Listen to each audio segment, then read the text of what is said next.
ક્યારે એવો વિચાર આવ્યો છે કે એક સાવ નાનકડા બીજમાંથી ઉગેલું વૃક્ષ આકાશને આંબવા જેટલું ઊંચું કેવી રીતે થઈ જતું હશે? વેલ, આજે આપણે વનસ્પતિઓની અંદરની એક અદ્ભુત દુનિયાની સફર કરવાના છીએ અને આપણે સમજીશું એમની એ સુપર એફિશિયન્ટ ટ્રાન્સપોર્ટ સિસ્ટમ વિશે. તો ચાલો શરૂઆત જ એક મોટા સવાલથી કરીએ.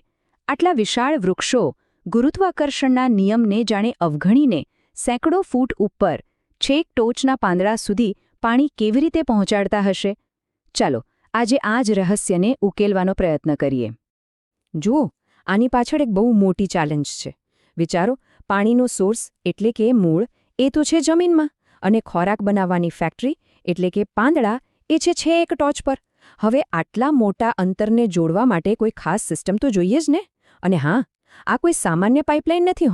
આ તો એક જીવંત સિસ્ટમ છે જે પ્રકૃતિની એન્જિનિયરિંગનો એકદમ ઉત્તમ નમૂનો છે. તો આ સમસ્યાનો પહેલો ઉકેલ છે જલવાહક પેશી. અંગ્રેજીમાં આપણે એને ઝાયલમ કહીએ છીએ. તમે એને વનસ્પતિનો વોટર હાઇવે પણ કહી શકો. કેમ? કારણ કે આ એક એવો વન વે રસ્તો છે જે પાણી અને ખનિજોને ફક્ત ને ફક્ત નીચેથી ઉપરની તરફ લઈ જાય છે. અને મજાની વાત એ છે કે આ કોઈ સામાન્ય પાઇપ નથી. એ લિગ્નિન નામના પદાર્થથી બનેલી છે, જેને જબરદસ્ત મજબૂતાઈ અને સપોર્ટ આપે છે.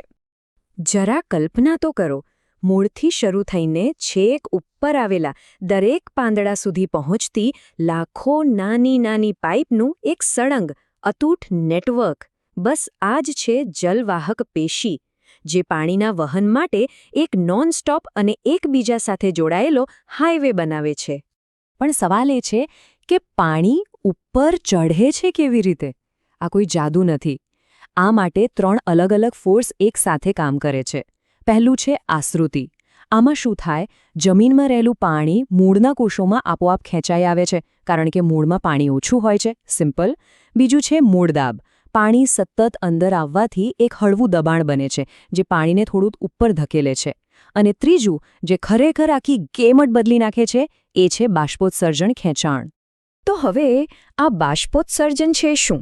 એકદમ સાદી ભાષામાં કહીએ તો પાંદડા પર જે નાના નાના છિદ્રો હોય ને, એમાંથી પાણીનું વરાળ બનીને ઉડી જવું. અને એ જાણીને આશ્ચર્ય થશે કે પાણીનો આ વ્યય જેવું લાગે છે ને, એ જ આખી સિસ્ટમનું મેઇન એન્જિન છે. અને એક મજેદાર વાત કહું, એક મોટું વૃક્ષ એક જ દિવસમાં સેંકડો લીટર પાણીનું બાષ્પોત્સર્જન કરી શકે છે. Just imagine. હવે જુઓ, આ આખી પ્રક્રિયાને સમજવા માટે એક બહુ સરસ ઉદાહરણ છે. જ્યારે પાંદડામાંથી પાણી વરાળ બનીને ઉડી જાય, ત્યારે એ જલવાહક નળીમાં એક પ્રકારનું વેક્યુમ એટલે કે એક ચૂસણ બળ પેદા કરે છે. આ ખેંચાણ પાણીના આખા સ્તંભને ઉપરની તરફ ખેંચે છે. કેવી રીતે? બિલકુલ એ જ રીતે જેમ આપણે સ્ટ્રોથી જ્યુસ પીએ છીએ. કેટલું સરળ છે ને? અને હા, આ પ્રક્રિયાના બીજા પણ ફાયદા છે. જેમ કે આપણને ગરમીમાં પરસેવો થાય તો ઠંડક મળે. બસ એ જ રીતે બાષ્પોત્સર્જન ગરમ વાતાવરણમાં વનસ્પતિને ઠંડી રાખવામાં મદદ કરે છે. એનું નેચરલ એસી સિસ્ટમ છે, સમજો. આ ઉપરાંત આ જ ખેંચાણને કારણે પાણીની સાથે સાથે જમીનમાંથી જરૂરી ખનિજ તત્વો પણ ઉપર ખેંચાઈ આવે છે. ચાલો, તો પાણી અને ખનિજો તો ઉપર પહોંચી ગયા, પણ હવે ખોરાકનું શું જે પાંદડામાં બન્યો છે? એને પણ તો દરેક ભાગ સુધી પહોંચાડવો પડે ને.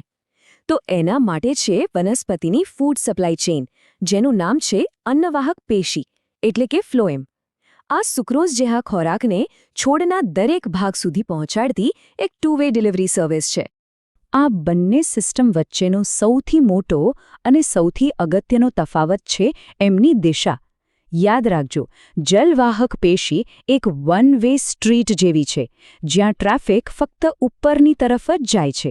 બસ, જ્યારે અન્નવાહક પેશી એક 2-વે હાઇવે છે. એમાં ખોરાક ઉપર પણ જાય અને નીચે પણ.